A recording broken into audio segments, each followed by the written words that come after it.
Alright, so now we're going to go with, I believe this is volume 1. It doesn't state it's volume 1. Origin of the French. I believe it is not online. So I'm going to still read it up anyway. I am. It seems as if fate had decreed that the most celebrated nations should have no certain monument of their origin. The people of Athens and of Rome knew little of their ancestors. The early state of the ancient Britons is involved in obscurity, and the founders of the French nation are but imperfectly known. Some maintain them to have been descended from the ancient kings of Troy. Others assure us that they were natives of Transalpine and Cisalpine Gaul, which they left either before or soon after the conquests of Julius Caesar, while a third class of writers make them come from Scandinavia, which was formerly denominated the common mother of all nations. The authority of certain authors, quoted by Gregory of Tours, has given rise to the assertion that they sprang from Pannonia, and others pretend that they were a colony of those famous free Scythians, or Franks, who, according to Herodias, inhabited the banks of Palus Maeotis. The most profitable opinion is they were originally of Germany, but it is not precisely known in what part of that extensive country they first established their residence, or what was the ancient signification of the word Frank. It is supposed that the Franks were a league of several different nations, which occupied that extent of country which is bounded by the Elbe on the east, the Main on the the Main on the south, no, that was my ballet, the Rhine on the west, and on the north, the Northern Ocean. So we're trying to locate these Franks. Apparently they come from all over. A tract which a trace which comprised the present Franconia, Thuringia, Hesse, Frieseland, and Westphalia.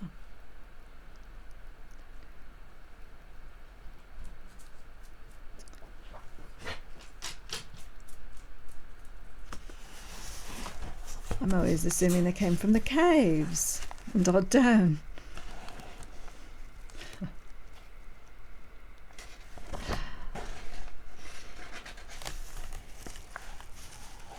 All right, keep going. I'll make sure that was page 8 here. This is a very old book. All right, so such of the ancient writers as mentioned these people represent them as savages. And here it goes. Oh, that was my wand. They are savages in the caves, who lived on the produce of the chase and on fruits, vegetables, and roots, more jealous of their liberty than anxious to obtain the pleasures of life. They were strangers to silver and gold. Oh yeah, real indigenous. and all their commerce was carried on by exchange. More martial than civilized, their forests were their only towns. Their houses consisted of subterraneous caverns, or else of rustic habitations composed of wood cemented with clay. Their possessions were confined to such lands as the prince or the magistrate distributed to them every... Oh gosh, you can't believe it. I've got something right there on the book, a smudge, every year. It's one of those fox spots. I actually have very few in this book, but there's a fox. Distributed to them every year according to their rank. So apparently there was a prince or a magistrate there, even though they were quite indigenous in their caves. Their services or condition: frank, faithful, and sincere. They observe the point of honour with the most scrupulous delicacy. Rigidly attached to the laws of nature, they were in general ignorant of those abominations which dishonoured Italy and Greece, and if they sometimes occurred, they were punished with the utmost severity. In their enmity, generous as offence was no sooner acknowledged than forgiven. Generous as offence. Implacable in war. Their vengeance often degenerated into ferocity. Jealous citizens. They were ever ready, not jealous, zealous citizens. They were ever ready to sacrifice their all to the welfare of their country. Formidable neighbours, they made their glory and their safety consist in the in the devastation of their own frontiers, and in separating themselves from the rest of the world by gloomy deserts. Interesting. So it sounds like they created deserts as borders on purpose. A singular composition of activity and sloth. They neither knew how to employ themselves to advantage in time of peace, or to contain themselves within the bounds of moderation in war. Their hospitality shone conspicuous in the lift of their merits, and was a theme of universal admiration. Their houses were always open to the stranger, who was treated with the kindness as long as he chose to stay, and at his departure was loaded with presents. Their religion was simple as their manners. The fun, the moon, the fire, trees and rivers were their deities. Their temples were darksome caverns, or the most gloomy recesses of their forests, impenetrable by light of the day. Human victims. What's going on here? Human victims, sheep, wolves, and foxes, were the sacrifices they offered to their gods. Well, whoa, Inca, it's not only you here. The French are now being pointed at, the sacrifices. Unbelievable. Did you know this? You know it now. human victims. I'll read this again. Sheep, wolves, foxes were the sacrifices they offered to their gods. Their priests were more deeply versed in magic than theology. Their marriages were always contracted from inclination, and to the shame of more polished societies, be it spoken, were never formed by the sordid ties of interest, as their women were excluded from the succession. No fortune was expected from them. Their funerals were simple ceremonies whence all kind of pomp was excluded. A woman died. Oh, she's over there. Okay. But which was distinguished by the strongest symptoms of regard in the living for the friend they had lost. So they remember in regard the highest quality, but in actual death moment, she's over there. Okay. All right. Okay, so when they burnt the body, it was a real crematory here. When they burnt the body, sorry, I got a hunch over this thing, don't I? I need to put it on a music pedestal. Well, when they burnt the body, the pile was composed of chosen wood. When they committed it to the earth, they buried it, the richest and most valuable effects of the deceased. Wow. And, well, first was their attention that they even sent a servant with him to attend on him in the other world. Okay, so they sent a servant. Now, was that a real human? Was that the sacrificial moment? You got a servant also. Sorry, pal. Your boss died. And off you go too. So the women were simple funerals, and so were the men. And yet they were thought in very high regard during their life and after life.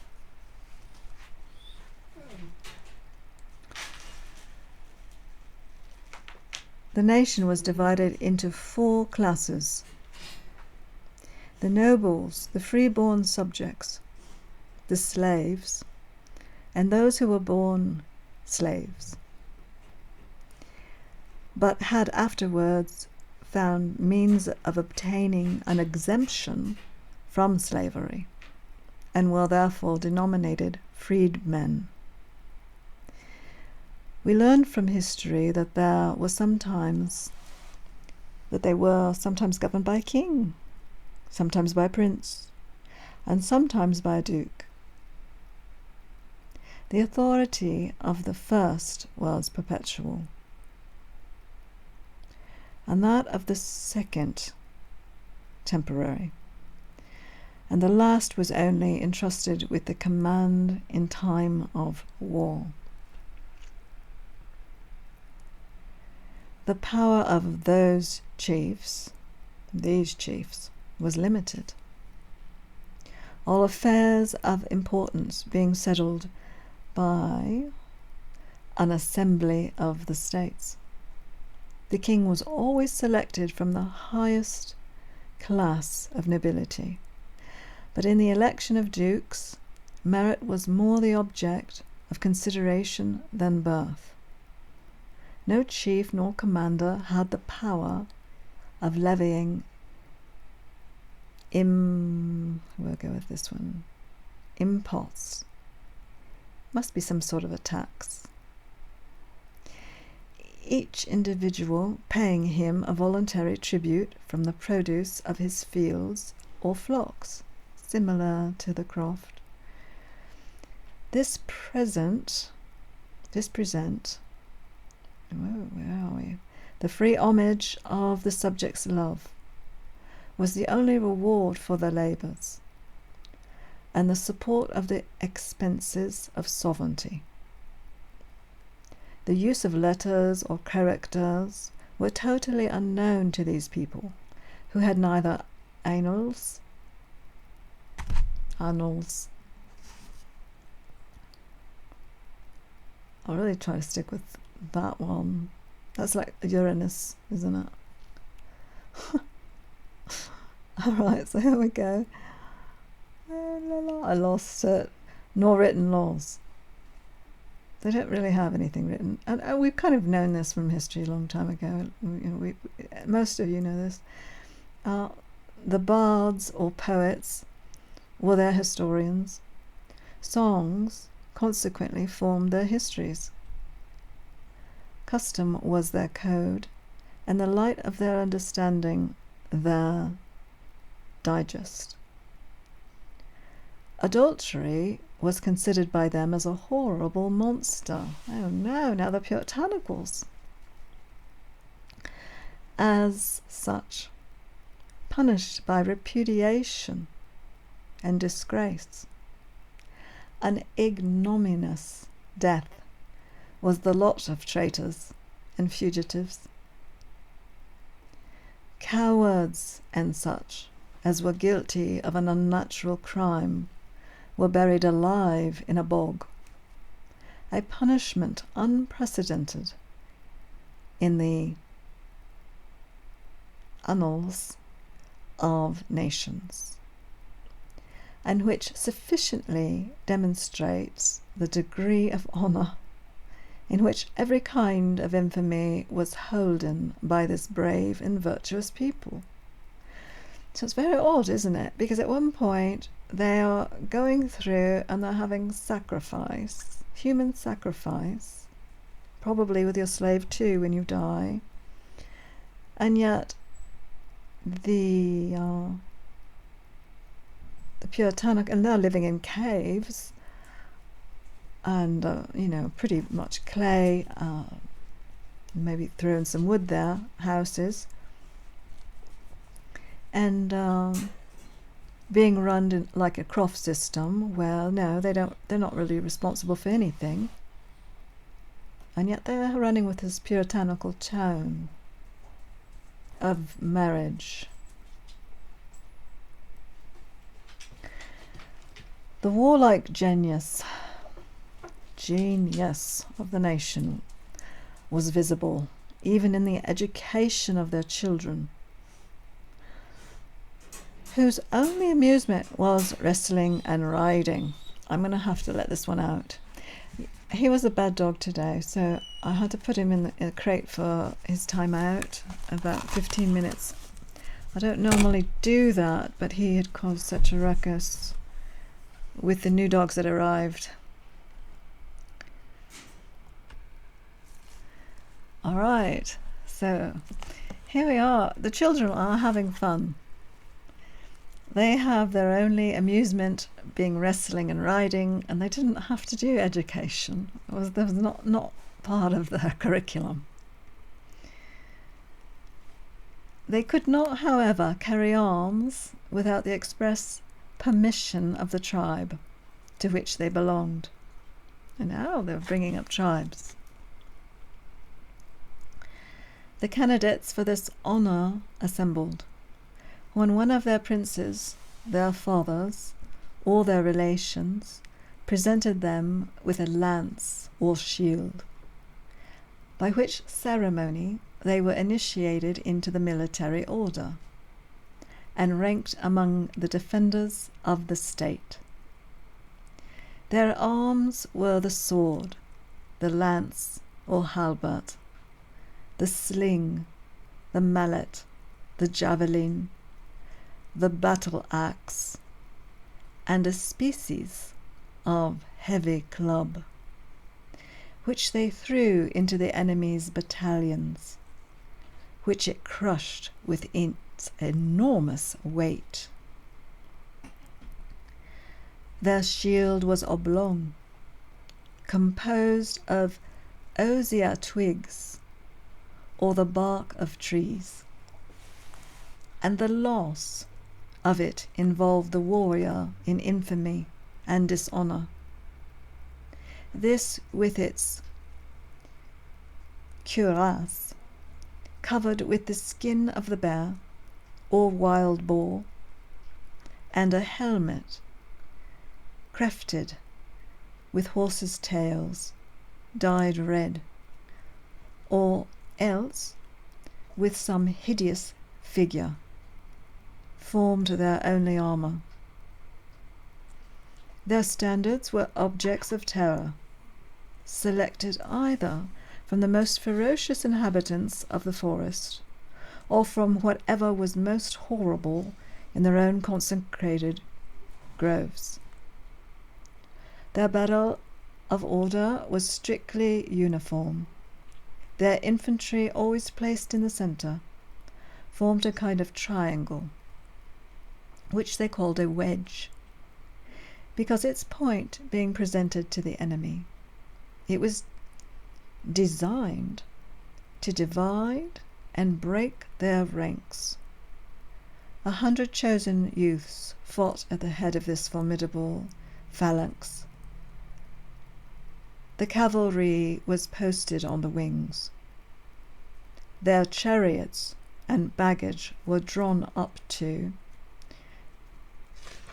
Oh, doesn't sound like a good way of war, but yeah. The chariots, now we've got them in chariots in the rear of the group. For a long time they were reproached with the tumultuous irregularity of their attacks and their ignorance of discipline. It was from the Romans that they first learnt all this, stratagems of war. Strategies. There was no people in Europe, according to Pliny, so well versed in all maritime matters. Their vessels were either composed of skins sewed together, or else of other covered with leather. They had neither sails nor prows, but were worked entirely by oars. Good heavens! So now their vessels are made out of skin, and they had no sails. At first their navigation was confined to their own coast. They began, however, insensibly to venture on longer voyages. They coasted along the shores of Gaul and Spain, and even penetrated through the Straits of Gibraltar as far as the Mediterranean. And no, I'm not getting a date on this. I'm sorry, there's no date in association. But these were very crude boats, and we're talking rowboats here. Crafted in skins of animals. Such were the ancient Franks, or Germans, who were so often attacked, sometimes beaten, but never subdued by the Romans. Julius Caesar, the conqueror of the Gauls, made interruptions into their country at 2 different times, but he repassed the Rhine without having obtained any other advantage over them than that of committing depredations on their lands and burning some of their villages. Augustus, whose dominations nearly embraced the whole habitable globe, was unable to reduce them to... Oh, here it comes. Oh, Formician. Sorry. They got me on that one. Submission. There we go. To reduce them to submission. the consideration of that prince when he was informed of the sacrifice. Is that what it is? No, massacre. I'm so sorry. When he was informed of the massacre of his legions commanded by Verus is well known. His fear made him lose fight of his dignity. He gave himself up for loss and anticipated the destruction of his capital by this untamable people.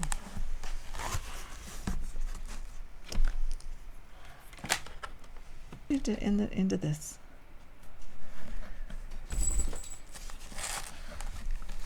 All right, so this ancient Frank business is quite serious, isn't it? They were really fighting for all kinds of things. You know, the ways of Julius Caesar and Rome versus their lands, versus their culture, even versus the way they made their boats. It's unbelievable. And yes, they boated all the way around the whole Mediterranean. They were not, you often think of the Franks as just, kind of segregated in one area, but it looks like they circled not only France, but Spain and even Italy. At least the edges are. Okay, so Julius Caesar was foiled. He went up there and it didn't really work down. He did try to burn down a few of their villages. And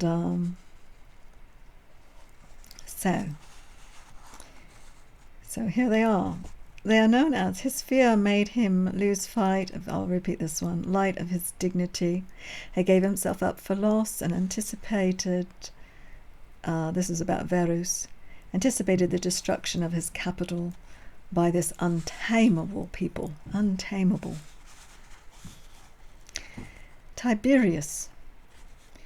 When a subject, having waged war against them with more glory of himself than utility to his country, gave orders, when he ascended the throne, to leave them undisturbed, contenting himself with confining them to the limits of their own forests, and preventing their interruptions into Gaul. Their eruptions. So now he's trying to set them into their reservation there. Caligula, intoxicated with the ridiculous hope of rivaling the conquest of his father Germanicus, prepared a powerful armament for the reduction of this warlike people. But a precipitate flight, the disgrace of having retreated without making a single attack, and the contempt of a nation whose honour and courage were their dearest idols, were the only advantages where he reaped from all his splendid and pompous preparations. Claudius and the greater part of his successors were only intent on preventing them from passing the Rhine, deeming it the good heaven, the wisest policy. It says wifeth, deeming it the wisest policy to leave them to themselves, in the hope that they would in time destroy each other and finally be dissolved by the fury of domestic commotions. Now, isn't that interesting that as a methodology of war is to say, hey, we're just going to surround you and kind of make you hang out in your own little territory until you kill each other to death. That was the tactic of old Claudius.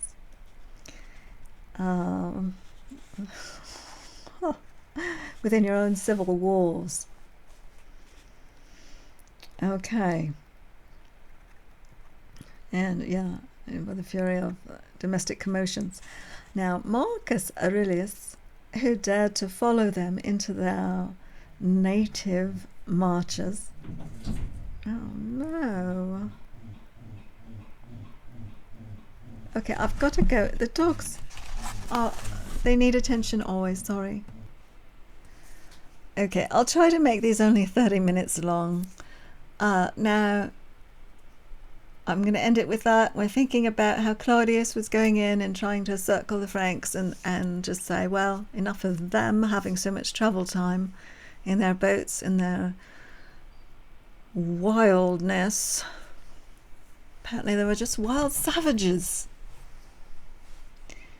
But yeah, confining them to the Rhine. And anyway, we'll leave it at that, and I'll continue with the next. And sorry for my pronunciations. It is difficult to read because the F's throwing in there, like I said, Wifest really is W-I-F-E-F-T. And then there's some other ones that they do throw in, like the CH sound, written sometimes is not the same. And because it's such a large book, when it's a long word, it's difficult to see visually from the edge to the beginning of the sentence, to the sentence as it moves, right, left to right. So those words I'm a little slower on. I don't have like a super magnified glass. I'm just holding my live, so that's it. That's all we've got. Anyway, thank you for listening, and I'm really excited by this history actually. These Franks were up to no good, and yeah, they were great travelers.